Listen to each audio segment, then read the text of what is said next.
No emotions. Just want to quit tennis right now, but we'll see. We'll see in a few days. Hopefully I'll get back on track. Do they have the rage rooms here in Paris? They have everything in Paris. You got everything in Paris, okay. Oh, I was feeling sad, actually. I was kind of like taking on her emotions, a lot of empathy for her. There are moments in sports when a single comment says more than an entire match. Not because it is loud, not because it is controversial, but because it comes from someone who has already lived through every version of success and failure imaginable. And that is exactly why the tennis world paid attention when Venus Williams spoke about Aryna Sabalenka. Venus Williams is not just a former world #1. She is not just a Grand Slam champion, she is one of the most respected voices in the history of tennis. For more than 3 decades, she has experienced crushing defeats, career-threatening injuries, public criticism, and championship glory. She understands pressure better than almost anyone. So when Venus talks about how athletes should handle disappointment, people listen. And recently, what she had to say sent shockwaves through the tennis community. Because her message appeared to be directed straight at Aryna Sabalenka, the timing made it impossible to ignore. Sabalenka entered the clay court season carrying enormous expectations. As one of the most dominant players in the world, she arrived at Roland Garros, believing she had a genuine opportunity to capture another Grand Slam title. Few players on tour possess the same combination of power, aggression, and confidence. When Sabalenka is at her best, she overwhelms opponents. She dictates points. She controls matches. She forces rivals to react instead of create. But tennis has a way of humbling even the most powerful champions. And when things did not go according to plan in Paris, the reaction that followed became almost as big a story as the result itself. Instead of focusing solely on the match, headlines quickly shifted towards Sabalenka's emotional response. The disappointment was obvious. The frustration was visible, and her comments afterward sparked a huge debate among fans, analysts, and former players. Many people sympathized with her. They argued that athletes should be allowed to express emotions openly. They pointed out the immense pressure that comes with being one of the biggest stars in professional tennis. Others saw something different. They believed the reaction reflected a deeper issue, an inability to process defeat in a healthy way. And that is where Venus Williams entered the conversation. Venus did not deny that losing hurts. In fact, she acknowledged exactly the opposite.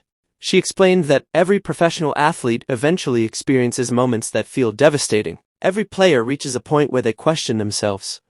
Every competitor deals with sleepless nights after painful losses. Every champion knows what it feels like to let themselves down. But according to Venus, that experience is not unique. It is part of the journey, part of the job, part of becoming great. The message was simple but powerful. Disappointment is universal. How you respond to it is what separates players. For Venus, the challenge is not avoiding pain. The challenge is managing it, learning from it, growing through it, and moving forward. That perspective comes from someone who has spent decades doing exactly that. Think about everything Venus has survived during her career. She has lost major finals. She has battled injuries. She has faced periods where critics questioned whether she would ever return to elite tennis. Yet she continued to fight. She continued to adapt. She continued to show up. That history gives extra weight to her words. Because she's not speaking from theory, she is speaking from experience. And many fans interpreted her comments as a direct challenge to the way Sabalenka publicly handled her own disappointment. The criticism became even sharper when Venus pointed out something many observers had been thinking. Even during a difficult stretch, Aryna Sabalenka remains one of the most successful players on the planet. She has won major titles. She has earned millions. She has built a global fan base. She has reached heights that thousands of professional players can only dream about. So when someone with that level of success talks as though everything is falling apart after a disappointing result, it creates a complicated image. Venus appeared to suggest that perspective matters a lot. Because while athletes should absolutely feel disappointment, they should also recognize the bigger picture. And that bigger picture for Sabalenka remains incredibly impressive. Then came the comment that instantly spread across social media, the now famous rage room remark. It was classic Venus Williams. Straightforward, funny, unfiltered, the kind of comment only a veteran with complete confidence can deliver. The message behind it was clear. Find a way to release frustration. Find a healthy outlet, process the anger, But don't allow that frustration to define you. For many fans, it was one of the most memorable moments of the entire discussion. But the story did not end there. Because shortly afterward, attention shifted toward another topic, Bad Homburg, and more specifically, Venus-Williams doubles partnership. When Venus was asked why she chose Alicia Parks as her partner, her answer revealed something fascinating. It was not simply about talent. It was not simply about rankings. It was not simply about power. Instead, Venus talked about tennis intelligence. She talked about variety. She talked about problem solving. She talked about the ability to adjust when matches become difficult. Those qualities mattered to her a lot.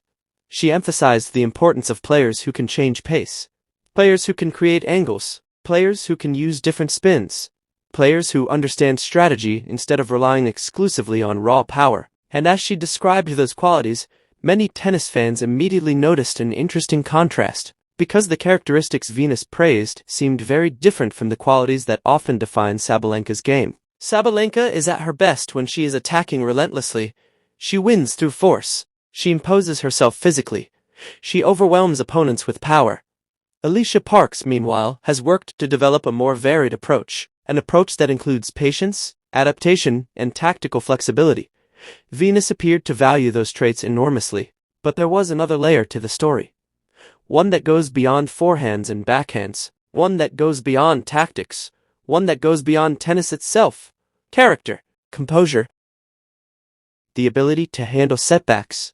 Because, according to many observers, Venus was not only talking about how a player competes, she was talking about how a player responds when things go wrong. And that may have been the most important point of all. Because in professional tennis, losses are unavoidable. No matter how talented you are, no matter how many trophies you lift, no matter how dominant you appear, eventually, everyone loses. The greatest champions in history have all experienced heartbreaking defeats. Even legends like Serena Williams, Roger Federer, Rafael Nadal, and Novak Djokovic have walked off the court devastated after matches they desperately wanted to win. The difference is not whether you lose. The difference is what happens next. Do you allow that defeat to consume you, or do you use it as fuel?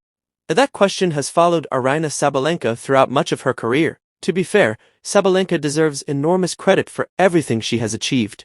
She transformed herself from a talented but inconsistent player into one of the most feared competitors on the planet. She conquered Grand Slam stages. She reached the top of the rankings. She became one of the faces of modern tennis.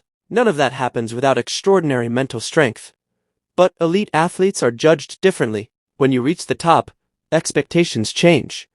People stop evaluating you based on your victories alone. They begin evaluating how you handle adversity.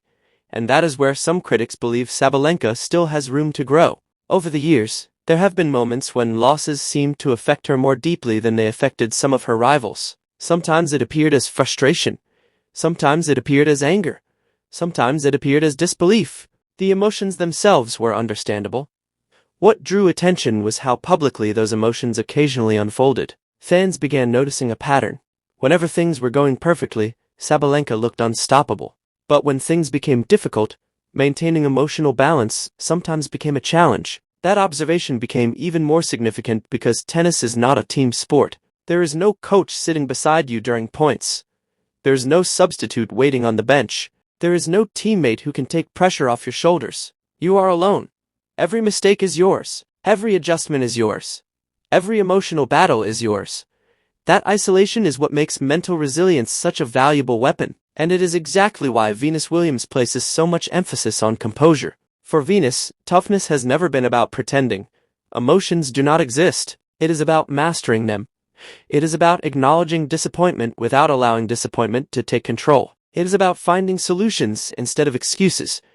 And perhaps that philosophy explains why she was drawn toward players who demonstrate those qualities naturally. That brings us back to Alicia Parks. While Parks may not receive the same level of attention as the biggest names in tennis, Venus clearly saw something special. She saw a player willing to learn, a player willing to adapt, a player willing to keep working regardless of immediate results. Those characteristics matter enormously to veterans, because experienced champions understand something younger players often discover only after years on tour. Talent opens doors. Character keeps them open. and according to many observers, that may have been one of the hidden messages behind Venus's comments. She was not simply discussing technique. She was discussing mentality, the ability to remain steady when circumstances become uncomfortable, the ability to stay composed when expectations become overwhelming, the ability to lose without losing yourself. That lesson becomes even more relevant when we look at the next generation of players emerging in women's tennis. One of those names attracting increasing attention is Alex Eala. At just 20 years old, Eala has become one of the most exciting young talents in the sport. Her rise has been fueled not only by impressive victories, but also by the maturity she displays under pressure. What stands out about Eala is not simply her tennis. It is her attitude. When she wins, she remains grounded. When she loses, she remains focused. She rarely allows emotions to overwhelm her public image. Instead, she treats setbacks as part of the learning process.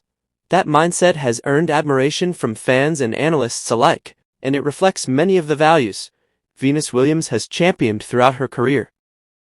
Patience, discipline, perspective, resilience. These are qualities that cannot be measured by rankings or statistics, yet they often determine who enjoys long-term success. As tennis history repeatedly shows, raw talent alone is never enough. Many gifted players arrive with enormous potential. Only a select few build careers that last decades. The players who endure are usually the ones who learn how to handle failure, because failure is guaranteed. What matters is your relationship with it. Do you see it as proof that you are not good enough, or do you see it as information that helps you improve? Venus has spent most of her life choosing the second option. That mindset helped transform her into one of the most respected athletes of all time. And now, years later, she appears to be passing that philosophy to a new generation. Whether intentionally or not, her comments created a fascinating contrast. On one side stood Aryna Sabalenka, one of the most talented players in the world, navigating another emotional setback. On the other side stood younger players earning praise for their composure, patience, and ability to move forward after disappointment. The comparison was impossible to ignore. But perhaps the bigger story is not about criticism. Perhaps it is about perspective. Because Venus was not saying athletes should suppress emotions. She was not saying losses should not hurt. She was not saying champions should never struggle. What she appeared to be saying was something much simpler. Pain is temporary. Your response lasts longer. The way you react in difficult moments becomes part of your legacy. Fans remember championships, but they also remember character. They remember how athletes behave when the spotlight is at its harshest. They remember how competitors respond when things stop going their way. That is why these conversations matter. They reveal more than statistics ever could. They reveal mindset. And mindset often determines the difference between good players and truly great ones. As Wimbledon approaches and the spotlight grows brighter, all eyes will remain on the sport's biggest names. Sabalenka will have another opportunity to prove her critics wrong. Another opportunity to show growth. Another opportunity to demonstrate that setbacks can become stepping stones. Meanwhile, Venus Williams continues doing what she has always done. Speaking honestly, sharing lessons learned through experience, and reminding the tennis world that resilience is not built during victories, it is built during defeats. That may ultimately be the real message behind everything she said. Not that Aryna Sabalenka lacks talent, not that she lacks determination, but that greatness requires something more. It requires perspective.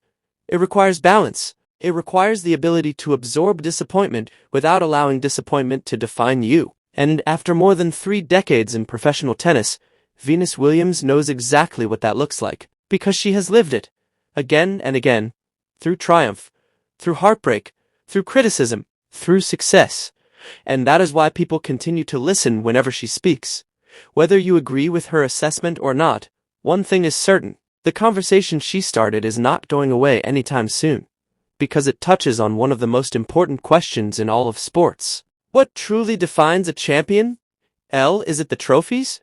Is it the rankings? Is it the victories? Or is it the way you respond when all of those things suddenly feel out of reach? For Venus Williams, the answer seems clear. Champions are not defined by how they win. They are defined by how they recover after losing. And in the years ahead, that may be the lesson that ultimately shapes the future of women's tennis.